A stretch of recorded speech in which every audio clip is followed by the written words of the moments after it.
ಸಚಿವ ಎಂಬಿ ಪಾಟೀಲ್ ಅವರ ಪತ್ರಕ್ಕೆ ದಾವಣಗೆರೆಯಲ್ಲಿ ಶಾಮನೂರು ಶಿವಶಂಕರಪ್ಪ ಅವರು ಉತ್ತರವನ್ನ ಕೊಟ್ಟಿದ್ದಾರೆ. ಶಿವಶಂಕರಪ್ಪ ಅಖಿಲ ಭಾರತ ವೀರಶೈವ ಮಹಾಸಭೆಯ ರಾಷ್ಟ್ರೀಯ ಅಧ್ಯಕ್ಷ. ವೀರಶೈವ ಮಹಾಸಭೆ ಸ್ಪಷ್ಟವಾಗದೆ ನಮ್ಮದು ವೀರಶೈವ ಲಿಂಗಾಯತ ಪ್ರತ್ಯೇಕ ಧರ್ಮ ಆಗಬೇಕು ಎಂಬುದು. ಈ ಹಿಂದೆ ಕೇಂದ್ರ ಗೃಹ ಸಚಿವರನ್ನ ಭೇಟಿ ಮಾಡಿದಾಗ ಎಂಬಿ ಪಾಟೀಲ್ ಸಹ ಇದ್ರು. ಮೇಲಾಗಿ ಅವರೇ ಆಗಿನ ಗೃಹ ಸಚಿವ ಸುಶೀಲ್ ಕುಮಾರ್ ಸಿಂಧೆ ಅವರನ್ನ ಕೂಡ ಭೇಟಿಯನ್ನ ಮಾಡಿಸಿದ್ರು. ವೀರಶೈವ ಮತ್ತು ಲಿಂಗಾಯತ ಎರಡೂ ಒಂದೇ. ಮಾತೆ ಮಹಾದೇವಿ ವಿಚಾರದಲ್ಲಿ ಗೊಂದಲವನ್ನ ಸೃಷ್ಟಿಸಿದ್ದಾರೆ ಅನ್ನೋದನ್ನ ಶಾಮನೂರು ಶಿವಶಂಕರಪ್ಪ ಅವರು ಉತ್ತರದಲ್ಲಿ ಹೇಳಿದ್ದಾರೆ. ನಮ್ಮ ನಿರ್ಧಾರ ವೀರಶೈವ ಲಿಂಗಾಯತ ಒಂದೇ. ಇದೇ 2ರಂದು ವೀರಶೈವ ಮಹಾಸಭೆ ಕಾರ್ಯಕಾರಿಣಿ ಸಭೆ ಬೆಂಗಳೂರಿನಲ್ಲಿ ನಡೆಯಲಿದೆ. ಮೇಲಾಗಿ ಈ ವಿಚಾರದಲ್ಲಿ ಸಿಎಂ ಹೆಸರು ತರ್ತಾ ಇದ್ದಾರೆ, ಅದು ತಪ್ಪು. ಕೆಲವರು ಲಿಂಗಾಯತ ಮಹಾಸಭಾ ಮಾಡುವ ಮಾತನಾಡಿದ್ದಾರೆ, ಮಾಡಲಿ ಅಂತ ಶಾಮನೂರು ಉತ್ತರವನ್ನ ಕೊಟ್ಟಿದ್ದಾರೆ. ಪ್ರತ್ಯೇಕ ಧರ್ಮದ ಅಂದ್ರೆ ಏನಪ್ಪ, ಸ್ವಲ್ಪ ಬಡವರಿಗೆಲ್ಲ ಸಹಾಯ ಆಗತ್ತೆ ಅಷ್ಟೇ. 40 ವರ್ಷ ಕೆಳಗಿಂದ ಪ್ರಯತ್ನ ಮಾಡ್ಕೊಂತ ಬಂದಾರ. ಈಗ ನಾನು ಬಂದ ಮೇಲೇನಲ್ಲ. ಇದು ಬರೀ ಮಾತೆ ಮಹಾದೇವಿ ಹೊಲಸು ಮಾಡಿಟ್ಬಿಟ್ರೆ ಇಷ್ಟು ಸೀನ್ ಇದ್ದಿಲ್ಲ. ಅದನ್ನ ಸಿದ್ದರಾಮಯ್ಯನ ಮೇಲೆ ಅಪಾಯಿಂಟ್ ಮಾಡಕ್ಕೆ ಹೋಗ್ತಾರೆ. ಯಾರು ಸಿದ್ದರಾಮಯ್ಯಗೂ ಸಂಬಂಧನೇ ಇಲ್ಲ. ಅವ್ರ ಪಾಪ ಅವ್ರು ಏನಪ್ಪ ಅಂದ್ರೆ ನಾವು ಕರೆದವ್ರು ಅಭಿಮಾನದಿಂದ ಮಾಡೋರೆಲ್ಲ ಮಾಡ್ಕೊಳ್ಳಿ. ಅವ್ರಿಗೆ ಯಾರು ಕೇಳ್ತಾರೆ? ಯಾರು ಬೇಡ ಅಂದ್ರೆ ಯಾರು ಬೇಡ ಅಂತ ಹೇಳಿದ್ರು. ಮನೆಗೆ ಸಂಬಂಧಪಟ್ಟಂತೆ ಮತ್ತಷ್ಟು ಮಾಹಿತಿಯನ್ನ ಪಡ್ಕೊಳ್ತೀನಿ. ನನ್ನ ಸಹೋದ್ಯೋಗಿ ಪುನೀತ್ ಈಗ ನನ್ನೊಂದಿಗೆ ದೂರವಾಣಿ ಸಂಪರ್ಕದಲ್ಲಿದ್ದಾರೆ. ಪುನೀತ್, ಸ್ಪಷ್ಟವಾಗಿ ಹೇಳ್ತಾ ಇರೋದು ಶಾಮನೂರು ಶಿವಶಂಕರಪ್ಪರವರು ವೀರಶೈವ ಮತ್ತು ಲಿಂಗಾಯತ ಅನ್ನೋದು ಒಂದೇ.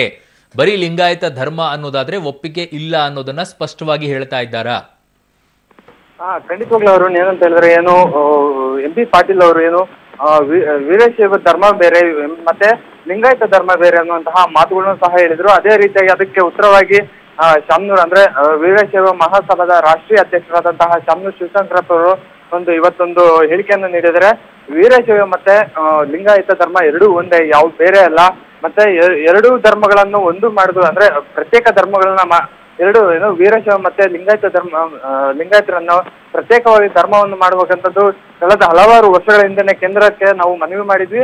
ಆ ಸಂದರ್ಭದಲ್ಲಿ ಎಂಬಿ ಪಾಟೀಲ್ ಅವರು ಸಹ ನಮ್ಮ ಜೊತೆಲಿದ್ರು. ಹಾಗೆ ಆ ಸಂದರ್ಭದಲ್ಲಿ ಯಾವುದೇ ರೀತಿಯಾದಂತಹ ಈ ರೀತಿಯಾದಂತಹ ಒಂದು ಹೇಳಿಕೆ ನೀಡಿರಲಿಲ್ಲ. ಈಗ ಈ ರೀತಿ ಹೇಳಿಕೆ ಯಾಕೆ ನೀಡ್ತಾರೆ ಅನ್ನೋದು ಒಂದು ಗೊಂದಲ ಆಗಿದೆ ಅನ್ನುವಂತಹ ಮಾತುಗಳನ್ನ ಹೇಳ್ತಾ ಇದ್ದಾರೆ. ಅದೇ ರೀತಿಯಾಗಿ ಏನು ಮಾತಾ ಮಹಾದೇವಿ ಅವರು ಸಹ ಇದೇ ರೀತಿಯಾಗಿ ಏನು ಗೊಂದಲವನ್ನು ಸೃಷ್ಟಿ ಮಾಡ್ತಾ ಇದ್ದಾರೆ ಅನ್ನುವಂತಹ ಮಾತುಗಳು ಸಹ ಹೇಳಿದ್ದಾರೆ. ಮಹಾಸಭಾದ ಸ್ಟ್ಯಾಂಡ್ ಏನಂತೆ ಪುನೀತ್? ಒಟ್ಟು ಮಹಾಸಭಾದ ಸ್ಟ್ಯಾಂಡ್ ಏನಂತಂದ್ರೆ, ಈ ವೀರಶೈವ ಲಿಂಗಾಯತ ಸಮುದಾಯದಲ್ಲಿ ಬಹಳಷ್ಟು ಬಡವರು ಇರ್ತಾರೆ. ಮತ್ತೆ ಯಾವುದೇ ರೀತಿಯಾದಂತಹ ಸೌಲಭ್ಯಗಳು ಈ ಸಮಾಜಕ್ಕೆ ಸಿಗ್ತಾ ಇಲ್ಲ. ಅದಕ್ಕಾಗಿ ಪ್ರತ್ಯೇಕವಾದ್ರೆ ನಮಗೆ ಎಲ್ಲಾ ಬಡವರನ್ನ ಮೇಲೇರಿಸುವಂತಹ ಒಂದು ಇರೋದ್ರಿಂದ ಈ ರೀತಿಯಾದಂತಹ ಒಂದು ಪ್ರತ್ಯೇಕ ನಿಮ್ಮೆಲ್ಲ ಮಾಹಿತಿಗೆ ಧನ್ಯವಾದಗಳು.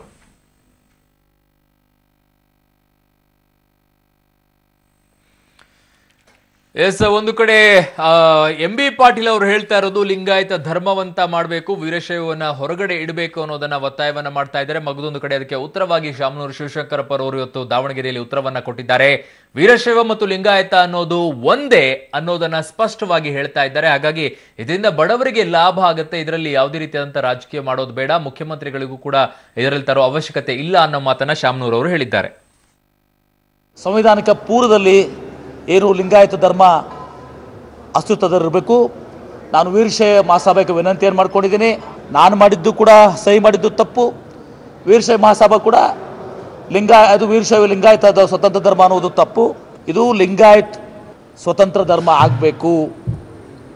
ವೀರಶೈವ ಲಿಂಗಾಯತ ಸ್ವತಂತ್ರ ಧರ್ಮ ಆಗಲಿಕ್ಕೆ ಸಾಧ್ಯ ಇಲ್ಲ ಅನ್ನೋದನ್ನು ನಾನು ಭಾಳ ಸ್ಪಷ್ಟವಾಗಿ ಹೇಳಿದ್ದೀನಿ. ಅದನ್ನು ನಾನು ವೀರಶೈವ ಮಹಾಸಭೆಗೆ ನಾನು ಮನದಟ್ಟು ಮಾಡಲಿಕ್ಕೆ ಪ್ರಯತ್ನ ಮಾಡಿದ್ದೀನಿ.